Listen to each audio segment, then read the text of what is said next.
Every morning just crying, thinking this is not going to be what's going to happen every single day. It's just so hard to get through it. I just don't know how to get through it.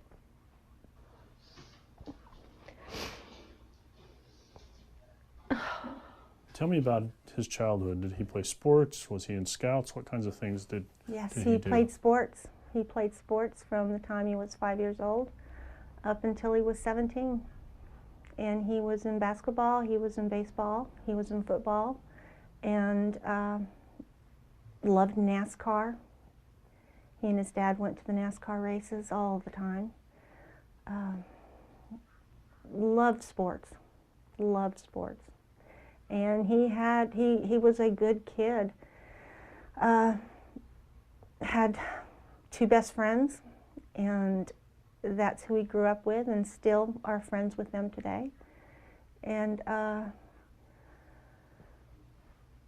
there's nothing that would have predicted any of this could have ever happened. Yeah. Nothing in his childhood at all. I would have never in a million years thought something like this could happen to him at all. You didn't see things like him getting into fights? Or... No fighting. He was quiet, and he got along with people, and he didn't start anything, and he was a perfect teenager, tell you the truth. He did not even rebel. He wanted to go to NASCAR Tech. We made that possible for him. What did he do after he finished school? He worked at the dealership as a service technician and was making good money and loved it. He bought a toolbox, and he started buying his tools, and enjoyed it. He was doing well. When and where did he meet Shanann? They met, and he liked her, she liked him, but it didn't, I don't think that was love at first sight or anything. They took a little while and I guess got to know each other and, dated. It was always a little strange that she always said a lot of things about Chris in front of me that I didn't like. Like, this isn't the kind of person I would date. He doesn't know how to do this, or he doesn't know how to do that. He looks like a skater boy. Look at his hair. Look how much stuff he puts on his hair. It was just on and on and on, and I just got a bad feeling. And they got married in 2012. Did they get married in North Carolina? They did. Mm-hmm. How was that? Oh, we didn't attend. Really? Mm-mm. We didn't attend because Shanann and I just couldn't get along, and I didn't like the way she treated him. What do you know about their marriage and their issues? Oh, very little, very little. You can only observe. I could only observe what I saw when I was around them. Christopher always seemed anxious, and he when she needed something, I mean, he would run. He wouldn't walk, he would run, he would get it. He just always seemed to be right there at her beck and call. And did that seem odd to you? Or? Very odd. It was very odd. He just seemed nervous. So how much did you see them over these last 6 years? Probably twice a year. We would go up there. Did you stay with them, or? Yeah, we would stay with them and stay a week and then come back home. Tell me about Bella and Celeste. Oh, Bella was just like Chris, just like him, shy, cautious, conservative. Cece was a ball of fire. I mean, she was fearless, completely fearless. She just loved to run, run, run, run, run. So they were wonderful. It breaks my heart to know that they're not here. They were beautiful children, beautiful children. What did they call you? Mimi. Mimi? And how about Ronnie? What did they call? Papa. Do you think Chris loves Shanann? Oh God, he loved her. Yes, I believe he loved her at first. I believe he did. But I think as the years went on, I think it just being in that kind of a relationship, which the social worker even said that marriage should have ended a long time ago. Shanann's pregnancy and was, what did Chris tell you about that? Was he excited? No, I don't think he was. I think it was a shock to him. And he said that they have been talking about divorce, that they are not compatible anymore, and he was not happy anymore. And I finally thought, he's finally seen the light. And I take it Chris had never been in trouble with the law? Never. He's got one speeding ticket and didn't even know about that. Tell me what happened when they were reported missing. What did you find out? How did you find out? Who told you? I think Ronnie called me. Ronnie called me and said that they're missing, and I thought, I don't believe it. I didn't believe they were missing. I believed that she was going to punish Chris. She was just going to punish him, take the girls, and just punish him. I had no idea of anything else. Christopher called and said, Mom, they're searching the house. I said, okay, that's fine. I mean, and I still was not worried. I was not worried. I just thought Shanann had run off with girls. So walk me through the sequence of events over the next few days. Did you and your husband travel to Colorado? Ronnie did. Okay. Ronnie did. And I mean, Christopher let everybody come in. Her phone is there. Her purse is there. Everything is there. But there's no kids and there's no Shanann. And I was not worried. I thought, she has just gone off and I'm going to punish you for this and you can worry about me. But when Christopher called us and he said, I said, do you want us to come down now? He said, tell Dad I need him. Tell Dad I need him to come down. I said, what about me? He said, no, Mom, just stay. Just send Dad. And he picked him up at the airport and they drove to the police station. And Chris still didn't say anything to him. Nothing. He had already been interrogated 7 hours prior to that. He had already let the police go into his home, search everything. He was going in for another interrogation. The next thing, after 5 hours, they called Ronnie and said that your son wants to talk to you before he tells us anything. And that's when Christopher broke down and cried and said, I'm sorry, Dad. He said, I went into a rage and I killed her after she killed Cece and Bella. And he found out where he is and then they wouldn't let him see him. He couldn't see him. And so he was going back to the airport when his public defender called him and told him to come back. And that's when Ronnie met his public defender. And so talked to her for a while, and they kept in touch with us and let us know what's going on. And then what was the next update that you got? Was it? The next update I got was Ronnie called Jamie and told them they found their bodies. And they rushed over here.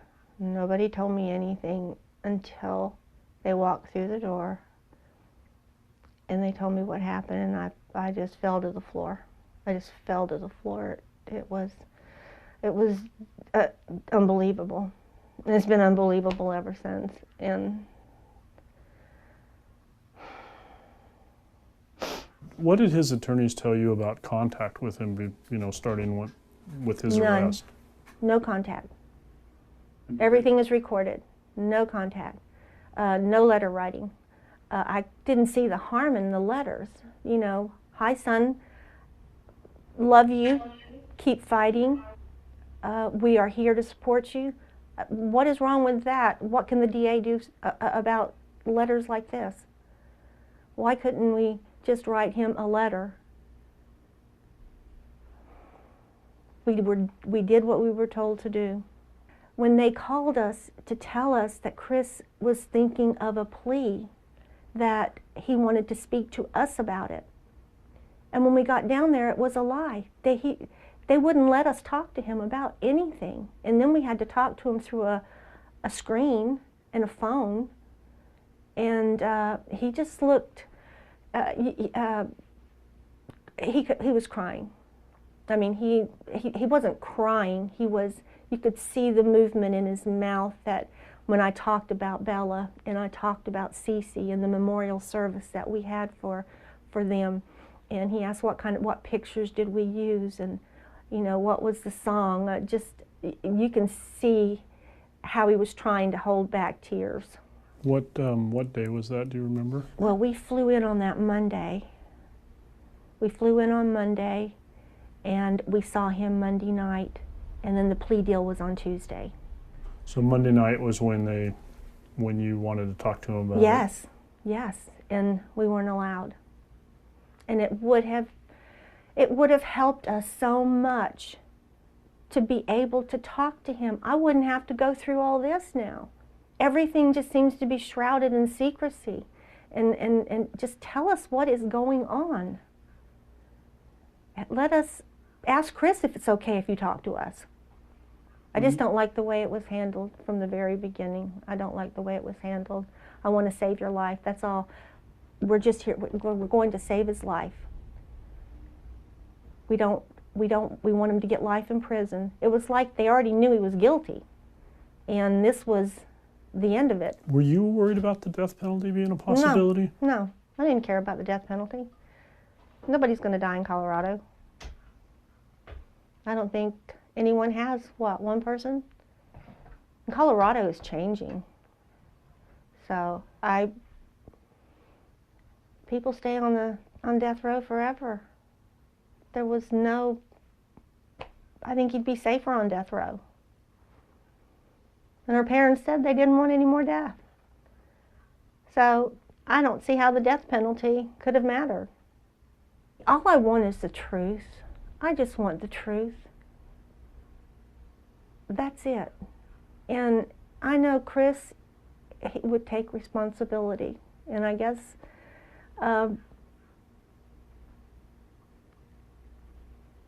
maybe he is. I don't know. I just can't see him doing that. What do you think the truth is about how Shanann and Bella and Celeste died? Oh, God, I don't know anymore, honestly. I don't know his frame of mind, and I don't know his frame of mind. Because why would you plead guilty to something you didn't do? And that's all I want to know. Why would you plead guilty if you didn't do it? If you told your dad you didn't do it? And that's what I want to know. And they said, well, you'll find all that out. Christopher will talk to you when and after he's sentenced. Well, isn't that too late then? I mean, isn't it too late? What if he tells me, no, I didn't do it? I just took this plea deal because they told me I was going to go to jail anyways. I just want the truth. All of us just want the truth. That's all. But I would like to know what triggered it. How can a normal young man, and he's normal, he was normal, but he wasn't evaluated when he came into the system. He wasn't normal if he did this. It must be bewildering. It's bewildering to me. It is. It is absolutely. How does this happen? How did this happen? And I go back in my mind thinking, was there something I didn't pick up with on Chris? But I can't think of anything except he was quiet. It sounds like in your own mind, you're unsure as to what happened. Yes. Have you reconciled the idea that he could have done all of this? Yes. And that scares me to death. It scares me to death to think that he could have done all of this. And I don't want to go there. I don't want to go there right now. But I don't see why he's pleading guilty. I wouldn't. I'd fight. I'd fight to the end. But then you ask yourself, would a normal person dispose of the bodies the way you did? And I would have called 911 if it happened like that. What would you say to Chris right now if he were sitting here? If we were by ourselves, Yeah. I would say, Christopher, I need to know what happened that night. I need to know what happened. I've got to get these thoughts out of my head, what I think could have happened, but I need to know. And I think in time he will tell me. Probably nothing you ever would have imagined you would have faced. Never. Never. No, and not from the son that I raised and Ronnie raised and our children, you know, we just did everything for them. We worked for them. We wanted them to have a good life, good education, and we stressed education. And they were both doing well. I thought, you know, I knew marriages can be bad, but you can get out of them and go on. But I don't know what was going through anybody's mind that night. I mean, I feel too much. I mean, I definitely feel everything way too much and have a conscience that I just feel way too much. What do you want to happen now? What would you hope would happen now?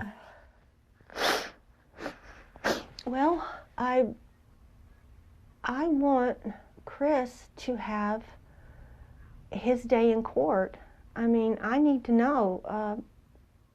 I mean, I'd feel wonderful if I could talk to him and he could tell me what happened. And then we can all go on. But if he didn't do it, if he did not do this, then I need somebody to defend him. I need someone to defend him if he did not do this. Do they have the evidence? He's my son. I got to do everything I've got to do everything I can to help, to make sure that he is defended properly. But he said this is his decision, so I don't know. There's doubt. I have doubt that he did it. I can't see that he did it. I just cannot see him doing that as much as he loved his girls. How do you do that? I just don't see it. I just can't see him doing it. I just wanted to make sure that he has, I just wanted a defense. I wanted him to be defended. And you haven't had any discussions with his attorneys about this? No. I asked them, do you know what happened? They said no. We don't. Only person that knows what happened is Chris. Well, then he's told you his story, you know, in the affidavit. They said they would defend him if he wanted to go forward, but he said he didn't want to go forward. And the bottom line is you would have liked to have been part of that discussion with him before he made that decision. That's what I thought we were going down there for. At least let us talk to him. Let us talk to him. It would have made all the difference in the world if they would have just let us talk to him. If he was going to do this, what difference does it make who's listening? But he has our love. He has our unconditional love. I will never abandon my son. He did a horrible, horrible, if that comes to pass that he did this, then I still love him. He's my son. And I will always love him. And a lot of people don't understand that. And I don't understand that, why they don't. Well, could you talk a little bit about some things we talked about yesterday? You said, you know, I think your exact words were, he's not the psychopath next door. He isn't. He's not the sociopath next door. He's not the psychopath. He didn't kill little small animals. He didn't do any of these things. He was a good child. I didn't see anything. I didn't see anything that was abnormal about him, except he was socially awkward. You know, he had trouble socializing, but so did I when I was younger. I think you learn that as you grow, and I think he felt a little bit more comfortable in his skin, and he just, I don't think he just had the right person at his side. I don't. That relationship was toxic from the very beginning. What would you say to Shanann's family, if you could talk to them? God, I'm so sorry this happened. You know, for both our families, because we both lost everything. You know, they lost a daughter, we lost our son. We lost our grandchildren. We all lost. Everybody did. And you'll never get it back. And they were precious. They were so, so precious.